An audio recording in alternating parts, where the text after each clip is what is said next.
pessoal, eu sou a professora Adriana. Hoje eu estou aqui para nós darmos continuidade à nossa aula de História, capítulo 4, um passeio pelas ruas, lá na página 56. Nós vamos começar observando o painel de abertura nas páginas 56 e 57. Esse painel de abertura, ele apresenta para a gente a Rua da Casa de Maurício. A Casa de Maurício está localizada em uma rua longa e larga. Nela existem diversas outras moradias, além de lojas, praças e pessoas circulando. É gente indo e vindo para trabalhar, estudar ou levar seus animais para passear. Aí, pessoal, na página 57, após a nossa observação, na seção Trocando Ideias, nós temos 3 perguntinhas. Como é a rua em que Maurício mora? Vocês conseguiram responder essa pergunta? Bom, o livro diz pra gente que a Rua de Maurício, ela é uma rua longa e larga. Ela tem moradias, lojas, praças e pessoas circulando. E a rua onde você mora? Ela é semelhante ou ela é diferente da Rua de Maurício? Em que ela se parece com a Rua de Maurício e em que ela se difere da Rua de Maurício? A rua que você mora também é longa? Também é larga? É uma rua arborizada? É uma rua movimentada? Pouco movimentada? Como é a sua rua? E que importância você imagina que as ruas podem ter na nossa vida? Qual você acha que seja a função das ruas? Vamos ver sobre isso mais à frente? Na página 58, nós temos assim, as ruas e suas histórias. As ruas são importantes vias de deslocamento e convivência. Elas também são utilizadas pelas pessoas para ir e vir de um lugar para o outro, além de servirem como pontos de encontro e de localização. Então, pessoal, esse primeiro parágrafo da página 58, ele dá pra gente a resposta da nossa última perguntinha da página 57. Então, qual é a importância das ruas? As ruas, elas são importantes vias de deslocamento e de convivência. Então, são espaços onde nós usamos para ir e vir, para conviver com as pessoas, são pontos de encontro e também de localização, ok? Sabendo o nome de uma rua, você pode encontrar-se e explicar para outras pessoas onde te encontrar na cidade. Assim como as pessoas, as ruas têm histórias. E aí o livro traz pra gente a história da Rua 25 de Março, que é uma famosa rua do Brasil que fica na cidade de São Paulo. Ela se chama Rua 25 de Março. Tem mais de 150 anos e é considerado o principal local do comércio popular do país. Todos os anos, milhões de pessoas vão até lá interessadas na grande variedade de produtos como brinquedos, objetos de decoração e eletrônicos. Na Rua 25 de Março, esses produtos são oferecidos a preços mais baixos e por isso a rua atrai tantas pessoas. Inicialmente, o local onde a Rua 25 de Março se encontra era chamado de Beco das 7 Voltas, pois passava um rio por ali e frequentemente essa rua ficava alagada e eram formadas 7 curvas. Nessa época, a região já atraía muitas pessoas porque havia um porto nas proximidades. Nele encontrava-se um mercado onde eram vendidos legumes e frutas, além de mercadorias que vinham de outros países. No finalzinho dessa página, nós temos uma pintura da Rua 25 de Março, que foi feita em 1894. Se nós formos comparar essa pintura de 1894 com a foto tirada mais recente, que está na página 59, nós podemos ver a grande diferença daquela época para hoje em dia nessa rua, né? No ano de 1850, no entanto, uma grande enchente aconteceu na região e destruiu muitas casas. Assim, o curso desse rio foi alterado e uma rua foi inaugurada no local, recebendo o nome de Rua de Baixo. Apenas 15 anos depois, o nome dessa rua mudou e ela passou a se chamar Rua 25 de Março. O novo nome é em homenagem à primeira Constituição do Brasil, que começou a valer em 25 de março de 1824. Na Rua 25 de Março, os imigrantes árabes tiveram destaque, pois foram os primeiros a abrir estabelecimentos comerciais. Como em épocas de chuvas fortes o local alagava e as águas estragavam muitas mercadorias, esses comerciantes vendiam o que sobravam por preços baixos e não investiam em produtos valiosos. Assim, teve início a tradição do comércio de diversos produtos a preços mais baratos na Rua 25 de Março, atividade que continua até hoje e que continua atraindo muitas pessoas de vários lugares. Se nós formos comparar as duas imagens, nós vamos perceber que as características dessa rua mudou completamente de 1894 para os dias de hoje. Na página 60, nós temos aí a grande pergunta: quem dá nome às ruas? Bom, toda rua ou avenida tem um nome, mas quem batizou esse lugar? Vamos lá, pessoal, vamos descobrir como que isso funciona no Brasil, né? Origem antiga. O ser humano começou a nomear os locais por onde passava por volta do ano 4000 a.C. Esse foi o jeito encontrado na época para que as pessoas pudessem saber onde estavam e que assim conseguissem se localizar e se orientar melhor no deslocamento para os outros lugares.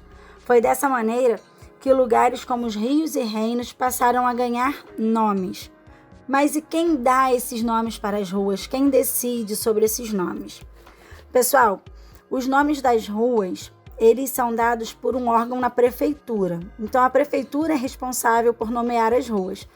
Porém, nós podemos, a população, pode dar sugestões. Essas sugestões, elas vão ser levadas à votação e aí a sugestão mais votada fica sendo o nome das ruas. No Brasil, é muito comum que as ruas e avenidas recebam nomes em homenagens a pessoas muito conhecidas. Por exemplo, nós temos a Avenida Presidente Vargas, que é em homenagem ao presidente Getúlio Vargas. Nós temos várias ruas no Rio que são em homenagens a pessoas importantes, pessoas que fizeram parte da história do nosso país. E para evitar confusão, as ruas não devem ter na mesma cidade o mesmo nome. Na cidade onde vocês moram, não vão ter duas ruas com o mesmo nome da rua da sua casa, porque senão vai dificultar, vai criar confusão na hora de se localizar, ok? E os números, galera, em relação aos números das casas e dos edifícios, enfim, das lojas, dos comércios, tem uma curiosidade.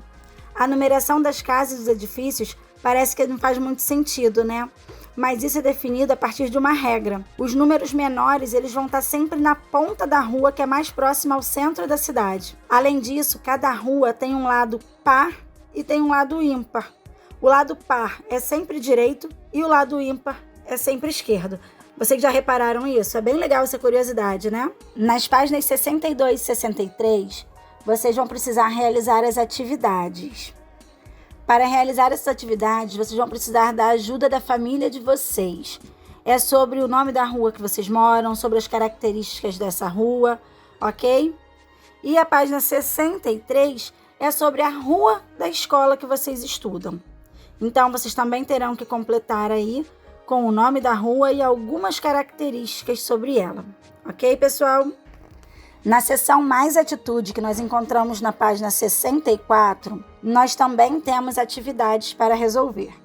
Então, vamos lá, fazer a leiturinha desse texto aí. A correria do dia a dia faz com que muitas vezes nós não percebamos que nas ruas há histórias de vidas que não são lembradas. Em cidades com muitos habitantes, algumas ruas se tornam abrigos para as pessoas que não têm lugar para morar. Conhecer as histórias de vidas dessas pessoas e entender o quanto a nossa sociedade é complexa são fatores que nos fazem ter senso de justiça e construir um pensamento justo e sem preconceitos.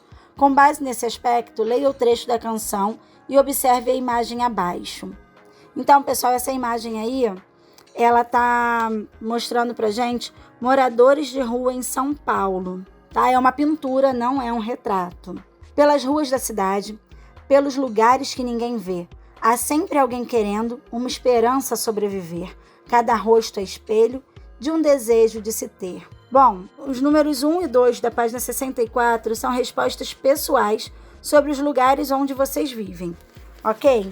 E feito isso, nós vamos passar para a página 66, onde nós temos nas ruas marcos de memória.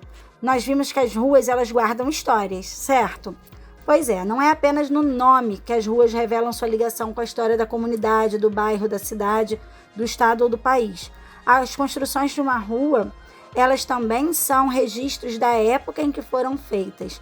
Assim, é possível observar que algumas ruas e avenidas apresentam construções antigas, preservando as características do passado. Outras ruas, por sua vez, contam com casas e prédios antigos ao lado de construções mais atuais, assim como nós podemos observar nas imagens que nós temos na página 66. A página 67 vai falar para a gente um pouquinho sobre os monumentos históricos, que são obras arquitetônicas ou esculturais que transmitem a memória e a história de uma época. Entender por que, como e em que momento esses monumentos foram construídos pode contribuir para que as pessoas conheçam melhor a história de um lugar. Então, pessoal, aí nós temos uma escultura localizada em Olinda e ela é um monumento histórico, cultural, tá? E ela foi construída em homenagem à cultura popular dos pernambucanos. E abaixo nós temos a imagem de um teatro em Recife, que também é exemplo de um monumento histórico arquitetônico. Foi construído há mais de 150 anos, então ele guarda muita história, conta muito da história, né, desse lugar. A história dos lugares, muitas vezes, ela vai se misturar com a história de vida das pessoas. É comum as pessoas guardarem na memória as lembranças sobre os lugares.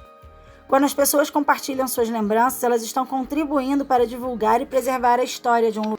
Agora que nós já lemos alguns trechos do livro, já conversamos um pouco sobre os monumentos históricos, sobre as ruas, vimos que as ruas elas guardam histórias, elas contam histórias, que a história da vida das pessoas se mistura com as histórias das ruas, né? Essas histórias se misturam, porque as pessoas que vivem muito tempo em um lugar, elas têm memórias daquele lugar, têm memórias sobre as mudanças que aconteceram.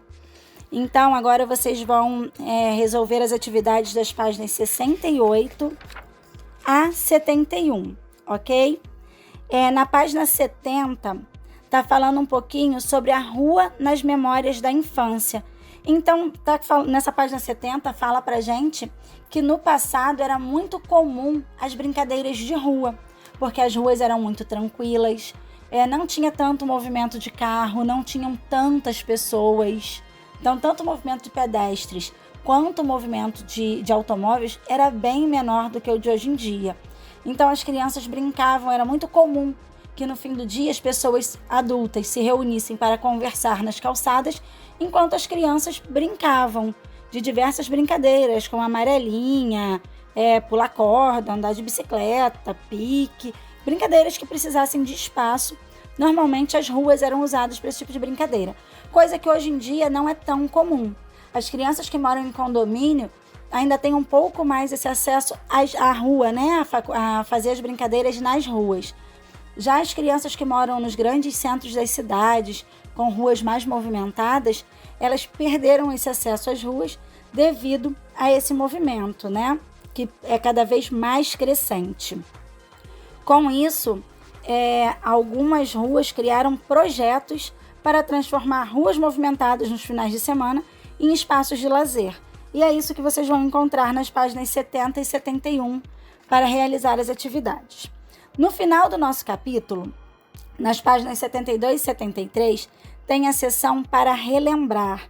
Galera, essa seção ela é muito bacana porque ela traz para a gente um resumo, um pouquinho de cada coisa que nós vimos no livro, ok?